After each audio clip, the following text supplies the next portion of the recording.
استحکام پاکستان پارٹی ملک میں حقیقی استحکام لانے کی بات کر رہی ہے. اچھا، یہ لفظ جو استحکام ہے یہ حقیقی ہے. جب بھی ہماری سیاست میں آتا ہے تو پھر کچھ آپ کو پتہ ہے نا اکثر الٹ ہو جاتا ہے. وہ ایم کیو ایم سے حقیقی نکلی تھی، عمران خان نے بھی حقیقی آزادی کا نعرہ لگایا تھا. اب آپ لوگ حقیقی استحکام لانا چاہتے ہیں پاکستان میں، تو پہلے یہ بتائیے یہ استحکام آپ لائیں گے کیسے؟ بسم اللہ الرحمن الرحیم. پارا، سب سے پہلے تو میں آپ کی شکر گزار ہوں.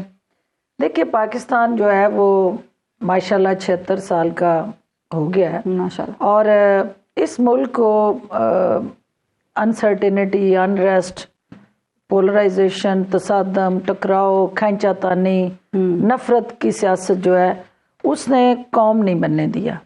ہم 25-26 کروڑ بھیڑ چال اور ہجوم تو بن گئے لیکن ہم قوم نہیں بن سکے. اس کی وجہ کیا ہے کہ ہمارے چھوٹے چھوٹے جو سیاسی مفادات ہیں وہ ہمارے جو قومی مفادات ہیں ان پہ غالب آئے، اور ہم نے بحثیت پولیٹیکل فورس یا پولیٹیکل اینٹی سیاست کے اندر ہماری کاز جو ہے وہ کمپرومائز ہوتی رہی اور ہماری ذات جو ہے وہ سپریم ہوتی رہی. اور اس کا رزلٹ کیا نکلا کہ پاکستان جو ہے وہ آگے جانے کی بجائے پیچھے چلا گیا، اور وہ تصادم ٹکراؤ نے پاکستان کو اس نہج پہ پہنچا دیا کہ آپ کے ہمسائے ممالک میں بھی سیاسی جماعتیں ہیں، سیاست ہوتی ہے، الیکشن ہوتا ہے، ایک دوسرے پہ تنقید بھی ہوتی ہے، ایشوز اور پالیسی بیس بہت زیادہ تلخ قسم کا رویہ بھی آپ دیکھتے ہیں.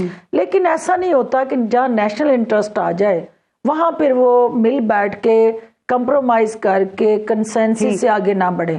ہمارا مسئلہ یہ ہوتا ہے کہ ہماری ضد ہٹ درمی اتنی ہمارے ان نیشنل انٹرسٹ کے اوپر حاوی ہو جاتی ہے کہ ہم پیچھے ہٹنے کے لیے تیار نہیں ہوتے. باتیں آپ کی بہت اچھی ہیں. استحکام پاکستان پارٹی ابھی بھی ٹاپ 3 پولیٹیکل پارٹیز میں فی الحال اس کا شمار نہیں ہو رہا ہے. ہمارے مہینے بھی گن لینا کہ ہمارا جنم کتنے مہینے پہلے ہوا. لانا تو کسی بڑی پارٹی کا کام ہے نا. پھر ابھی تو آپ کا کسی کے ساتھ اتحاد نہیں ہو سکا ابھی تک. آپ دیکھیں کہ آپ کو اپنی ہوپس ہائی رکھنی چاہیے، آپ کے گولز اور آبجیکٹیوز جو ہیں وہ ہمیشہ بڑے ہونے چاہیے، اور آپ کی منزل جو ہے وہ کلیئر اور ڈیفائن ہونی چاہیے. آپ کے استحکام میں اتنی کلیئرٹی کے ساتھ ساتھ کیا پی ٹی آئی کی بھی جگہ ہوگی؟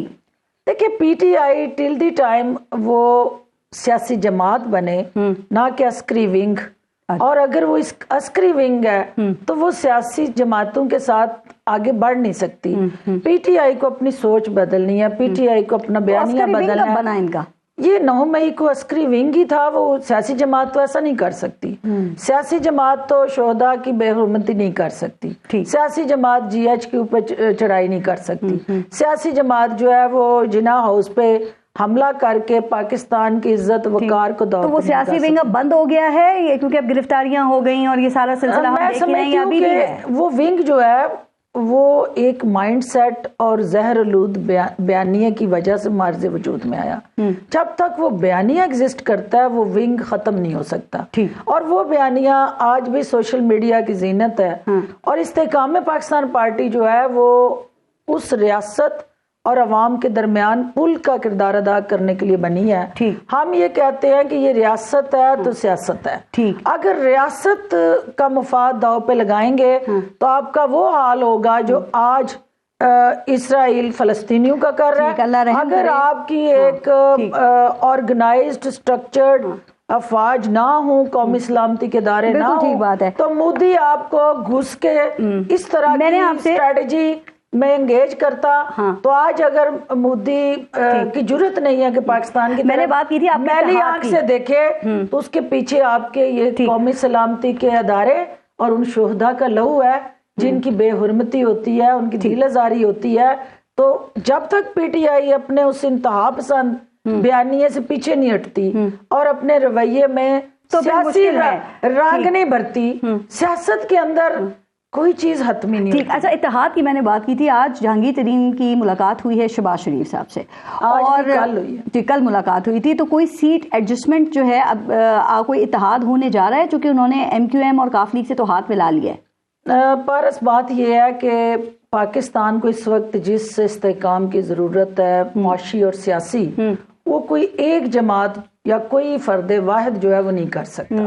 اس وقت آپ کو ایک نیشنل ڈائیلاگ کی ضرورت ہے، اور سب سے اہم جو چیز ہے کہ آنے والے الیکشن کے حوالے سے جو سیکیورٹی چیلنجز اور تھریٹس علیم خان صاحب تو کہہ رہے ہیں کہ کوئی لینے دینے کی بات نہیں ہوئی ہے جو میٹنگ ہوئی ہے اور آگے بھی یہ سلسلے چلیں گے. ڈیفینیٹلی وہ چیزیں پہلی ملاقات ہوئی, ایک بات چیت کا سلسلہ شروع ہوا اور ابھی اس میں ابتدائی ڈسکشن میں کوئی حتمی فیصلے نہیں ہوئے. آج کی ایک اور اہم بات, مثبت قدم اس حوالے سے یہ اٹھایا گیا کہ یہ سوچا گیا کہ ہم نے پیچھے نہیں دیکھنا, ٹھیک ہے, اور آگے دیکھنا ہے تو پاکستان کی طرف دیکھنا ہے کہ اس کو آگے کیسے لے کے جانا ہے, نہ کہ اپنی سیٹیں اور اپنے سیاسی مفادات اور حکومتوں پہ نظر جو ہے. آج کی ایک اور اس پہ اور کامنٹ کرنے پھر میں ذرا آگے چلوں کہ آپ یہاں پہ تمام سیاسی جماعتوں کو نا اچھی طریقے سے سمجھتی ہیں, جس طرح ان میں انٹرا پارٹی الیکشنز ہوتے ہیں وہ بھی یہاں سب کو معلوم ہے, تو جس طرح پی ٹی آئی کے ہوئے اسی طرح باقی سیاسی جماعتوں کے بھی ہو رہے تھے, تو فرق کیا ہے آپ کے خیال میں؟ ان کو بلے کا نشان اب نہیں مل جانا چاہیے انٹرا پارٹی الیکشن دوبارہ کروا دیے؟ میں آپ کو صرف اتنا کہوں گی کہ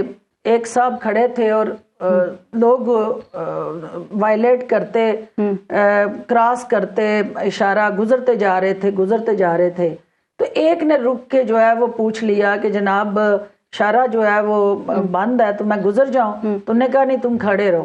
تو انہوں نے کہا کہ آپ وہ تو سارے گزر گئے تو آپ نے مجھے کیوں روکا؟ تو انہوں نے کہا کہ انہوں نے تو مجھ سے پوچھا نہیں.